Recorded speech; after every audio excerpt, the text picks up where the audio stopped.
In this video, we're going to look at 3 compound interest questions where the working is in reverse. So the first question states that John wants to buy a second-hand car. How much money does he have to invest at 4.5% per annum compound interest so that he has enough money to buy a car that costs £7,500 in 3 years' time? The second question asks what annual percentage rate, compounded annually, is needed so that Chloe can receive £4,200 after investing £3,150 for 4 years.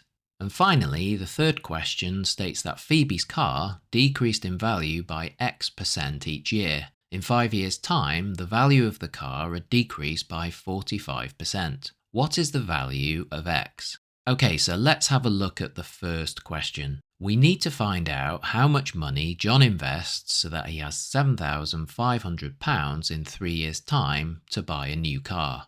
Well, as we don't know how much money John has invested, we can represent this as X, and then we can multiply X by 1.045. This 1.045 is a combination of the 4.5% interest rate, which is 4.5 divided by 100, plus an additional 1. The 1 is added to the multiplier because the investment is increasing in value.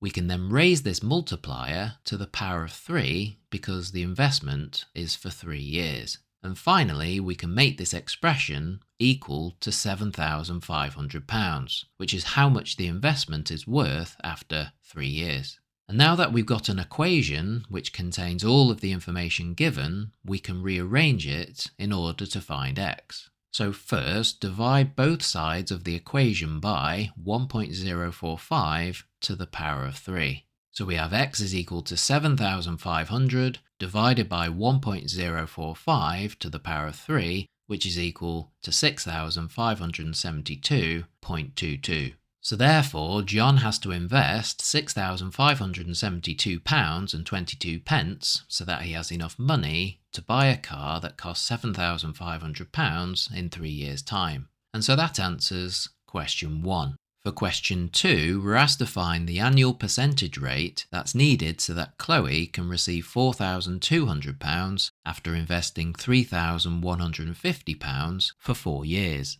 Okay, so as before, let's write out an equation using all of the information given and then work back to find the unknown value, which in this case is the interest rate. So we can start with 3,150 and then multiply this by x over 100 plus 1.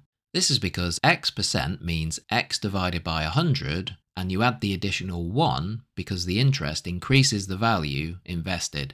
We can then raise this to the power of 4 because it's been invested for 4 years. And finally, we can make this equal to 4,200, which is the value of the investment at the end of this period. So now that we've got an equation, we can work backwards to find the annual percentage rate. So first, divide both sides of the equation by 3,150. So we have x over 100 plus 1 to the power of 4 is equal to 4,200 divided by 3,150. Now take the fourth root of both sides to remove the power of 4 on the left-hand side. So we now get x over 100 plus 1 is equal to the fourth root of 4,200 over 3,150.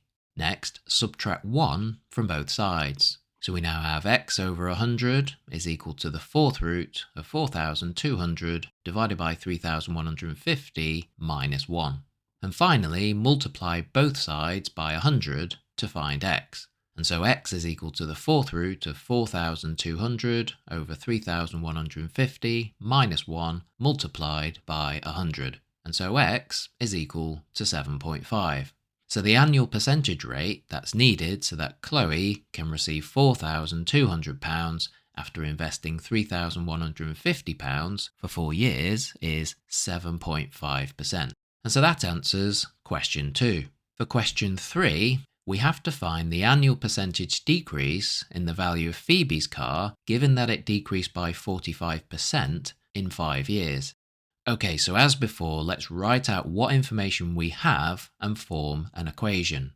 we don't have the price of the car at the start, so let's just call this y. Now, if this value of y has decreased in value by x%, we would multiply this by 100 minus x divided by 100. To see y, think about what you'd multiply by if something had decreased in value by, say, 5%. You would have multiplied by 0.95, which is 95%. This is because 100 minus 5 divided by 100 is 0.95. Okay, so we can now raise this expression to the power of 5 because it's decreased for 5 years. And then we can make this equal to 0.55 multiplied by y, because the question states that the value of the car, which we called y, had decreased by 45%. And a decrease of 45% is 100% minus 45%, which is equal to 55%, or 0.55 as a decimal. So now that we've got our equation, we can work back to find x, which is the annual percentage rate we're trying to find. So first, we can divide both sides by y, which was the original amount. So we now have 100 minus x over 100 to the power of 5 is equal to 0.55. And then we can take the fifth root of both sides to give 100 minus x divided by 100 is equal to the fifth root of 0.55, which is equal to 0.887304. Next, we can multiply both sides by 100 to give 100 minus x is equal to 88.7304. Then subtract the 100 from both sides to give minus x is equal to minus 11.2696. And so finally, x is equal to 11.2696. So the annual percentage decrease in the value of Phoebe's car, given that it decreased by 45% in 5 years, is 11.3%, correct to 1 decimal place.